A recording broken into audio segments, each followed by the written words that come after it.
मेरे बच्चे, क्या तुम डर गए हो?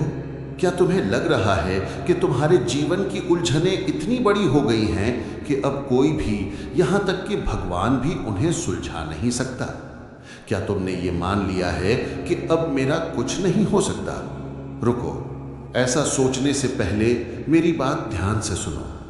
तुम मुझे हारे का सहारा कहते हो ना, तो जब तक तुम पूरी तरह हार नहीं जाते तब तक मेरा सहारा कैसे आएगा? तुम्हारी हार ही तो मेरी जीत की शुरुआत है।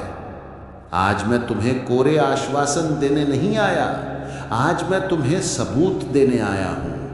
आज मैं तुम्हें वो सुनाने आया हूं जो ये साबित करेगा कि जब विज्ञान, तर्क और दुनिया की सारी अक्ल खत्म हो जाती है तब शाम की शक्ति शुरू होती है। आराम से बैठ जाओ, अपने आंसू पोंछ लो और मेरी बात ध्यान से सुनो।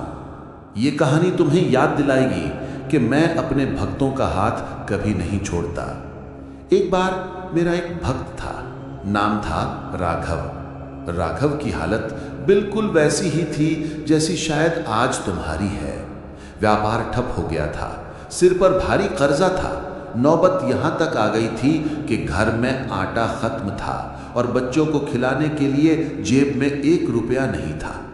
उस रात राघव ने तय किया कि अब और अपमान सहा नहीं जाता। उसने सोचा कल सुबह मैं जीवन लीला समाप्त कर लूंगा।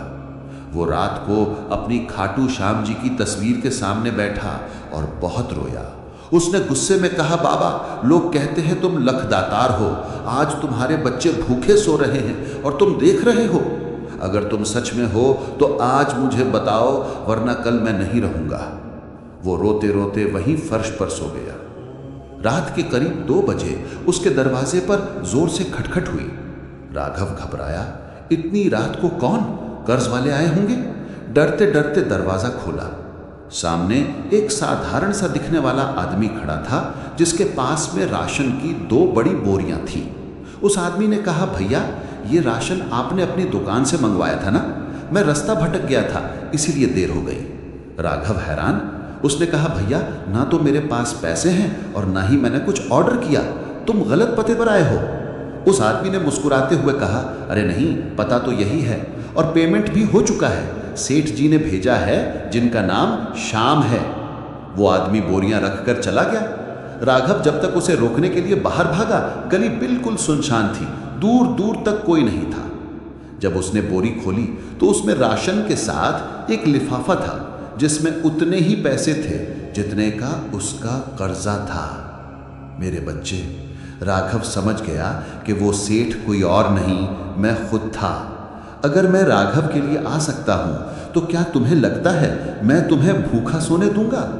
तुम्हारी मुसीबत राघव से बड़ी नहीं है। भरोसा रखो, मेरा मदद भेजने का तरीका मनुष्यों की समझ से परे है।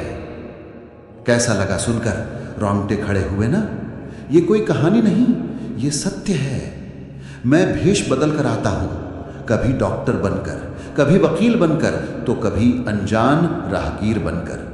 बस तुम ही मुझे पहचान नहीं पाते हो। तुम चिंता करते हो कि कैसे होगा, कैसे मेरा काम है। तुम्हारा काम है सिर्फ विश्वास। तुम बस अपनी नाव खेते रहो, हवा का रुख मैं बदलूंगा। आज तुम्हारे पास जो कुछ भी नहीं है, नौकरी, पैसा, स्वास्थ्य, वो सब रास्ते में है, वो आ रहा है। अब दूसरी बात सुनो, ये उनके लिए है जो किसी बीमारी या शारीरिक कष्ट से जूझ रहे हैं।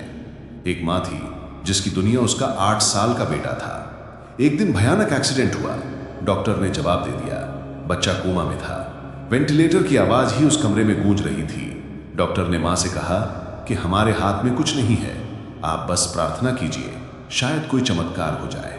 वो मां टूटी नहीं, वो मेरे मंदिर गई। वहां से मेरी एक मोर छड़ी और थोड़ा सा इत्र लेकर अस्पताल लौटी। आईसीयू में जाने की इजाजत नहीं थी, फिर भी वो लड़ी और अंदर गई। उसने डॉक्टर के सामने ही वो मोर छड़ी अपने बेटे के सिर पर फेरी और उसके कान में कहा, उठ जा बेटा, देख बाबा आए हैं तुझे लेने, हम खाटू चलेंगे। विज्ञान कहता है कि कोमा में इंसान सुनता नहीं, लेकिन मेरा विज्ञान कहता है कि भाव की आवाज आत्मा तक जाती है। जैसे ही मां ने खाटू शब्द बोला, उस मशीन पर एक हलचल हुई। जो लकीर सीधी थी वो टेढ़ी होने लगी। डॉक्टर की आंखें फटी की फटी रह गईं। जिस बच्चे को उन्होंने मृत घोषित करने की तैयारी कर ली थी, उसने अगले 10 मिनट में अपनी उंगली हिलाई। आज वो बच्चा दौड़ता है। मेरे बच्चे, डॉक्टरों के उपचार जहां रुक जाता है, वहां मेरी मोर छड़ी का जादू शुरू होता है। तुम्हारी बीमारी, तुम्हारी तकलीफ चाहे कितनी भी पुरानी क्यों ना हो, आज मैं उस पर अपनी मोर छड़ी फेर रहा हूं। महसूस करो।